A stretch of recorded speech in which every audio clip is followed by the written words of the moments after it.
السلام علیکم ورحمۃ اللہ وبرکاتہ رب اشرح لی صدری ویسر لی امری واحلل عقدۃ من لسانی یفقہوا قولی رب زدنی علما آمین۔ آج کے ہم اس ویڈیو میں دیکھیں گے کہ قرآن پاک کو کس طرح سے کمپائل کیا گیا اور اس کی جمع اور تدوین کا کام کس طرح سے کیا گیا۔ تو اس میں بیسیکلی 3 مراحل ہیں، 3 فیزز میں یہ کام کیا گیا، جس میں سے پہلا مرحلہ آپ دیکھ سکتے ہیں کہ یہ عہد رسالت کا مرحلہ تھا، یعنی کہ نبی اکرم صلی اللہ علیہ وسلم کے دور میں جب کہ قرآن پاک نازل کیا جا رہا ہے تو مختلف طریقوں سے اس کو محفوظ بھی کیا جاتا رہا۔ سب سے پہلی چیز ہے بذریعہ حفظ۔ عہد رسالت میں جمع قرآن مجید بذریعہ حفظ، جہاں تک جمع قرآن کے پہلے معنی یعنی اسے سینے میں محفوظ کرنے کا تعلق ہے تو یہ وصف دیگر صحابہ کرام رضوان اللہ علیہم اجمعین سے قبل نبی اکرم صلی اللہ علیہ وسلم کی ذات گرامی میں بدرجہ اتم موجود تھا، بلکہ آپ صلی اللہ علیہ وسلم سید الحفاظ تھے۔ اس کا مطلب ہے کہ قرآن پاک کو حفظ تو کیا گیا لیکن صحابہ سے بھی پہلے حفظ کرنے والی ذات نبی کریم صلی اللہ علیہ وسلم کی ذات تھی۔ آپ کا معمول تھا کہ جب بھی قرآن پاک کا کچھ حصہ نازل ہوتا تو صحابہ کرام کو سنا دیتے تھے اور صحابہ کرام آپ سے سن کر زبانیں یاد کر لیتے تھے۔ عہد رسالت میں بہت سے صحابہ کرام ایسے تھے جنہیں قرآن پاک زبانی یاد تھا، ہزاروں کی تعداد میں ایسے صحابہ کرام تھے جنہوں نے نبی اکرم صلی اللہ علیہ وسلم کی زندگی میں ہی قرآن پاک کو اپنے سینے میں محفوظ کر لیا۔ انہی میں اگر آپ کچھ نام دیکھیں تو ابو بکر رضی اللہ عنہ ہیں، حضرت عمر رضی اللہ عنہ، حضرت عثمان، حضرت علی، حضرت طلحہ، عبداللہ ابن مسعود، حضرت ابو ہریرہ، عبداللہ ابن عمر، معاذ بن جبل اجمعین رضوان اللہ علیہم اجمعین جیسے حضرات شامل تھے۔ ان کے علاوہ بھی بے شمار صحابہ کرام رضوان اللہ علیہم اجمعین ایسے تھے جنہوں نے قرآن پاک یاد کر رکھا تھا۔ قرآن پاک میں اللہ تعالیٰ فرماتے ہیں بل ہوا آیات بینات فی صدور الذین اوتوا العلم، یہ وہ آیات ہیں، یہ واضح آیات ہیں جو کہ ان لوگوں کے سینوں میں محفوظ ہیں جنہیں علم عطا کیا گیا ہے۔ اچھا جی، اس کے بعد اگر ہم دیکھیں تو دوسرا میتھڈ نبی صلی اللہ علیہ وسلم کے دور میں قرآن پاک کو پریزرو کرنے کا، محفوظ کرنے کا، وہ یہ تھا کہ قرآن پاک کو لکھا جاتا تھا بذریعہ کتابت۔ اس کا طریقہ یہ تھا کہ جو وحی نازل ہوتی تھی آپ صلی اللہ علیہ وسلم صحابہ کرام سے کہہ کے اس کو لکھوا دیا کرتے تھے، اور کتابت وحی کے لیے نبی اکرم صلی اللہ علیہ وسلم نے بہت سے صحابہ کرام کو مقرر فرمایا ہوا تھا۔ حسب ضرورت کتابت وحی کے فرائض انجام دیتے تھے، اور تقریباً ان کی تعداد کتنی ہے؟ 40، مور دین 40 اسکرائبس تھے، کاتبین وحی تھے جو اس کو لکھا کرتے تھے۔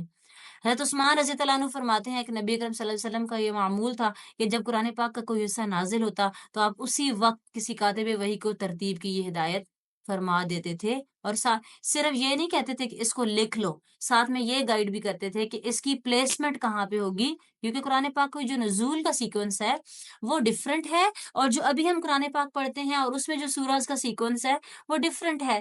تو obviously جب ریویل کیا جا رہا ہے، قرآن پاک کو نازل کیا جا رہا ہے، تو ساتھ ہی ساتھ یہ رہنمائی بھی کی جا رہی ہے کہ اس کو اس صورت اور اس آیت کے بعد رکھا جائے، یا پھر اس صورت کا پارٹ بنایا جائے اور اس آیت کے بعد اس کو رکھا جائے۔ یہ بھی اللہ تعالیٰ ہی کی طرف سے گائیڈنس تھی جو کہ نبی اکرم صلی اللہ علیہ وسلم اپنے صحابہ کرام کو دیتے تھے۔ اچھا، ہم اس ٹائم پہ دیکھتے ہیں کہ اس ٹائم ریسورسز کی بہت کمی تھی اور کاغذ کا رواج بہت کم تھا، اور صحابہ کرام قرآن پاک کو ڈفرینٹ چیزوں پہ لکھتے تھے، مثلا لکڑی کے تختوں پر، پتھر کی سلوں پر، چمڑے کے اوپر، کھجور کے پتوں پر، درخت کے پتوں پر، اونٹ کی ہڈی وغیرہ پر لکھا کرتے تھے، اور کبھی کبھی اگر کوئی کاغذ کے ٹکڑے اویلیبل ہوتے تو ان کو بھی استعمال کیا جاتا تھا۔ اور نبی صلی اللہ علیہ وسلم کاتبین وحی کو قرآن مجید لکھواتے تھے اور انہیں ترتیب بھی بتا دیا کرتے تھے۔ یہ بخاری کی نریشن ہے جس سے ہمیں پتہ چل رہا ہے۔ امید ہے یہاں تک آپ کو سمجھ آ گیا ہوگا۔ تو مین 2 طریقے ہیں قرآن پاک کو پریزرو کرنے کے نبی اکرم صلی اللہ علیہ وسلم کے دور میں، ایک حفظ کا طریقہ اور ایک کتابت کا۔ تو اگر آپ سے سوال کیا جائے کہ جمع و تدوین پہ ایک نوٹ لکھیں، کیونکہ موسٹلی اس پہ نوٹ ہی آتا ہے، ڈیٹیل سے پوچھا جاتا ہے، تو اگر آپ سے پوچھا جا رہا ہے، ادروائز اس میں سے MCQ بھی ایک مسٹ آ جاتا ہے، کوئی نہ کوئی آپ سے آبجیکٹو میں پوچھ لیا جائے گا کہ کتنے کاتبین وحی تھے، یا کتنے طریقے تھے، یا پھر کس کس دور میں محفوظ کیا گیا۔ تو یہ ساری چیزیں آپ کے لیے بہت امپورٹنٹ ہے۔ جو چیزیں میں ہائی لائٹ کر رہی ہوں آپ بھی ساتھ ساتھ اپنے پاس ان کو نوٹ کرتے جائیں، یہ بہت اہم پوائنٹس ہیں۔ دوسرا مرحلہ یا پھر دوسرا فیز وہ تھا حضرت ابو بکر صدیق رضی اللہ تعالیٰ عنہ کی عہد خلافت میں قرآن پاک کو کمپائل کیا گیا۔ نبی اکرم صلی اللہ علیہ وسلم کے دور میں قرآن پاک کو ایک مصحف میں جمع نہیں کیا گیا تھا، بلکہ مختلف چیزوں پر لکھا گیا تھا، جیسے کہ میں نے آپ کو پہلے بتایا۔ تو قرآن پاک ڈفرینٹ پیسز پہ تھا، لیکن ابھی وہ پراپر ایک بک فارم میں کمپائل نہیں ہوا، اس کو کتابی شکل نہیں دی گئی۔ حضرت ابو بکر صدیق نے اپنے عہد خلافت میں قرآن پاک کے ان حصوں کو ایک جگہ جمع کیا۔ پھر کیا کیا؟ نبی اکرم صلی اللہ علیہ وسلم پر قرآن پاک ایک بار اکٹھا نازل نہیں ہوا تھا، بلکہ 23 سال کے عرصے میں نازل کیا گیا تھا، ٹھیک ہے۔ آلموسٹ 23 ایئرز لگے تھے قرآن پاک کی ریویلیشن میں، اور آپ نے حفظ اور کتابت سے اس کو محفوظ فرمایا۔ صحابہ کرام نے اس کو اپنے سینوں میں محفوظ کیا۔ ابو بکر صدیق کے عہد خلافت میں بہت سے جھوٹے نبی اور منکرین زکوٰۃ کے خلاف جنگی اقدامات کیے گئے، جس میں کئی حفاظ اور قراء صحابہ شہید ہو گئے، اور خاص طور پہ جو بیٹل ہے وہ بیٹل آف یمامہ، جنگ یمامہ میں بہت سے حفاظ شہید ہوئے تھے۔ اور اس کے بعد یہ ڈر تھا کہ کثیر تعداد میں حفاظ کی شہادت سے قرآن پاک کا بہت بڑا حصہ کہیں ضائع نہ ہو جائے، تو اس ڈر سے حضرت عمر رضی اللہ تعالیٰ عنہ نے حضرت ابو بکر رضی اللہ تعالیٰ عنہ کو مشورہ دیا کہ قرآن پاک کو ایک کتابی شکل میں محفوظ کیا جائے۔ اس مشورے پر تھوڑے سے ابو بکر ریلکٹنٹ تھے، سٹارٹ میں انہوں نے اس مشورے کو فوراً سے قبول نہیں کیا، اور فرمایا کہ میں وہ کام کیسے کر سکتا ہوں جو اللہ کے رسول صلی اللہ علیہ وسلم نے اپنی زندگی میں نہیں کیا۔ بعد میں وہ خود فرماتے ہیں کہ اللہ تعالیٰ نے میرا شرح صدر کیا اور میں نے یہ کام صحابہ کرام کے ذمے سونپا، جن میں سے حضرت زید بن ثابت رضی اللہ تعالیٰ عنہ ٹاپ آف دا لسٹ ہیں۔ اس کو تو آپ اس لائن کو تو آپ ہائی لائٹ کر لیں، اور یہ چیز آپ کو پتہ ہونی چاہیے کہ نبی صلی اللہ علیہ وسلم کے دور میں بھی حضرت زید بن ثابت رضی اللہ عنہ کا بہت بڑا رول ہے، اور ابو بکر کے دور میں بھی جو تیسرا مرحلہ آئے گا اس میں بھی آپ دیکھیں گے کہ حضرت زید بن ثابت کا نام ٹاپ آف دا لسٹ ہے۔ انہوں نے قرآن پاک کو ایک مصحف میں جمع کیا۔ تو ابو بکر کے دور میں جو مین کام ہوا ہے قرآن پاک کا، وہ کمپائلیشن آف قرآن تھا۔ قرآن پاک کو ایک مصحف میں جمع کیا گیا۔ زید بن ثابت رضی اللہ عنہ نے تدوین قرآن مجید کے 4 طریقوں کو اختیار کیا۔ سب سے پہلی بات تو یہ تھی کہ جب بھی کوئی آیت ان کے پاس لائی جاتی تھی تو اپنے حافظے سے اس کی توثیق کرتے تھے، اس کو ویریفائی کرتے تھے، یعنی اگر کوئی بھی نسخہ ان کے سامنے لایا گیا، ریٹن نسخہ، تو وہ اس کو ویریفائی کرتے تھے اپنی میموری سے۔ پھر یہ تھا کہ حضرت عمر بھی اپنے حافظے سے اس کی توثیق کرتے تھے۔ حضرت عمر چونکہ مین رول حضرت عمر کا حضرت ابو بکر کے دور میں، تو وہ بھی اپنے حافظے سے اس کی توثیق کرتے تھے۔ تب تک کوئی آیت قبول نہ ہوتی تھی جب تک 2 قابل اعتماد گواہ جو ہے وہ یہ گواہی نہ دے دیں کہ نبی اکرم صلی اللہ علیہ وسلم کے سامنے لکھی گئی تھی۔ حضرت زید بن ثابت رضی اللہ عنہ نے سخت محنت کے بعد 1 سال کی مدت میں قرآن پاک کو جمع اور تدوین کی، یعنی کہ اس کو کمپائل کیا۔